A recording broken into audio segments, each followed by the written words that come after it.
అందరికీ నమస్కారం welcome to my channel ఆహా ఏమి రుచి। ఈ రోజు మన వీడియోలో ఎంతో టేస్టీగా ఉండే సింపుల్ అండ్ టేస్టీ స్వీట్ రెసిపీని తయారు చేసి చూపించబోతున్నానండి।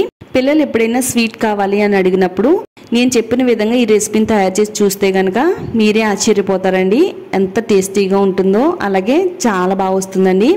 ఈ కేక్ని తయారు చేసుకోవడానికి ఓవెన్ అవసరం లేదండి। మరి ఎలా తయారు చేసుకోవాలి ఏంటి అనేది ఈ వీడియోలో చూద్దాము। వీడియో అక్కడ కూడా స్కిప్ చేయకుండా చూడండి। వీడియోని లైక్ చేయండి, మన ఛానల్ ని సబ్స్క్రైబ్ చేసుకోండి। ముందుగా వెడల్పుగా ఉండే ఒక గిన్నె తీసుకుని బిస్కెట్స్ ని వేసుకోవాలండి। నేను ఇక్కడ మ్యారీగోల్డ్ బిస్కెట్లు వేసానండి। ఒక 2 ప్యాకెట్లు తీసుకున్నాను, 10 రూపీస్। బిస్కెట్లు వేసిన తర్వాత ఇందులో ఒక 3 గుడ్లను పగలగొట్టుకుని వేసుకోవాలి। గుడ్లను వేసిన తర్వాత ఇందులో 1 కప్పు వరకు పచ్చి పాలను వేసుకోవాలండి। 1 కప్పు పచ్చి పాలు వేసిన తర్వాత ఈ బిస్కెట్లన్నీ కూడా ఈ పాలలో ములిగేటట్టుగా ఇలా మనం గరిటెతో కలుపుతూ ఉండాలండి। ఇలా కలుపుతూ ఉంటే చక్కగా బిస్కెట్లన్నీ కూడా ఈ పాలల్లో ములిగి ఇవి మెత్తగా అవుతాయండి।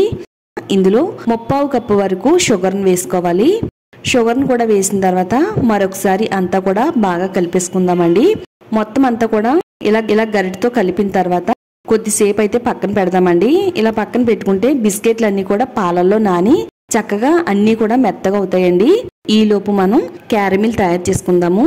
క్యారమిల్ తయారు చేసుకోవడానికి స్టవ్ పైన ప్యాన్ పెట్టుకుని ప్యాన్ వేడైన తర్వాత ఒక 1/2 కప్పు వరకు షుగర్ని వేసుకోవాలి। అలాగే ఒక 2 టేబుల్ స్పూన్లు నీళ్ళని పోసుకోవాలండి।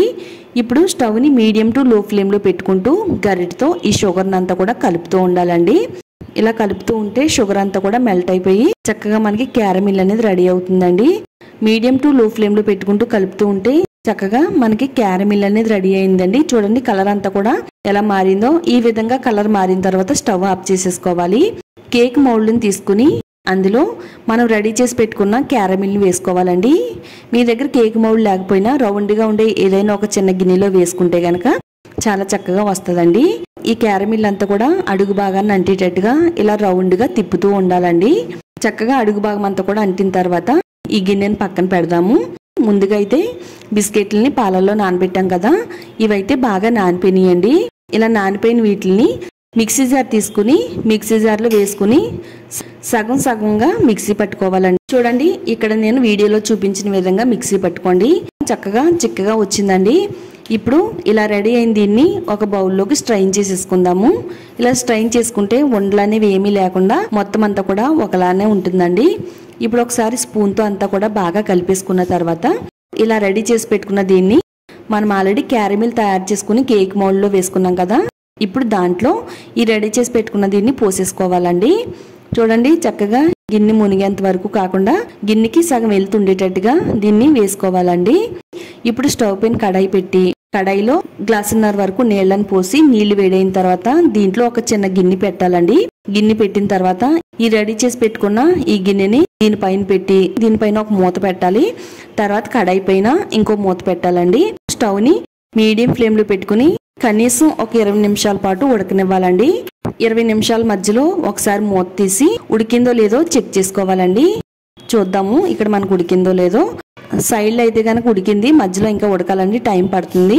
అలాగే ఇందులో నీళ్లు కూడా ఇంకిపోయినాయండి। కొద్దిగా నీళ్లు పోసి మరలా దీనిపైన మూత పెట్టి కొద్దిసేపు అయితే ఇలా డబుల్ బాయిల్ మెదడులో ఉడకనిద్దామండి। చక్కగా ఇది రెడీ అవ్వడానికి నాకైతే 30 మినిట్స్ టైం పట్టిందండి। ఇప్పుడు మూత తీసి చూద్దాము। చాకుతో ఒకసారి ఇలా గుచ్చినట్టయితే అసలు ఏం అంటుకోవట్లేదండి, మొత్తం అంతా కూడా చక్కగా ఉడికిపోయింది। గుడ్లతోనూ బిస్కెట్తో తయారు చేసుకున్న ఈ కేకు ఎక్కువగా బేకరీస్లో తయారు చేస్తారండి। ఇది బయట కంటే మనం ఇంట్లో తయారు చేసుకుంటేనే టేస్ట్ బాగుంటుంది, పిల్లలు కూడా చాలా ఇష్టంగా తింటారండి। ఇదంతా చల్లారిన తర్వాత 1 గంట పాటు ఫ్రిడ్జ్లో పెట్టాలండి। 1 గంట ఫ్రిడ్జ్లో నుంచి తీసిన తర్వాత ఇక్కడ మీకు వీడియోలో చూపిస్తున్నాను చూడండి, చక్కగా మనకి గుడ్లతోనూ బిస్కెట్తోనూ క్యారమిల్ కేక్ అయితే రెడీ అయిందండి। ఇలా ఒక ప్లేట్ తీసుకుని ఆ ప్లేట్లోకి తీసుకుందామండి। ఎంతో టేస్టీగా ఉండే క్యారమిల్ కేక్ అయితే రెడీ అయిపోయింది। ఇప్పుడు మనం దీన్ని మనకు నచ్చిన విధంగా కట్ చేసుకుని తినొచ్చండి। పిల్లలు అయితే చాలా ఇష్టంగా తింటారు। ఈ రెసిపీ అయితే నాకు చాలా బాగా వచ్చిందండి। ఇలా నచ్చిన విధంగా ముక్కలు ముక్కల కింద కట్ చేసుకుని పిల్లలకి ఒక బౌల్లో వేసి పెడితే చాలా అంటే చాలా ఇష్టంగా తింటారండి। అచ్చం బేకరీలో కొన్నట్టుగానే వచ్చిందండి। మీరు కూడా ట్రై చేయండి। వీడియో నచ్చితే లైక్ చేయడం మాత్రం మర్చిపోవద్దు, తప్పకుండా లైక్ చేయండి। అలాగే ఇలాంటి టేస్టీ రెసిపీస్ కోసం ఛానల్ని సబ్స్క్రైబ్ చేసుకోండి।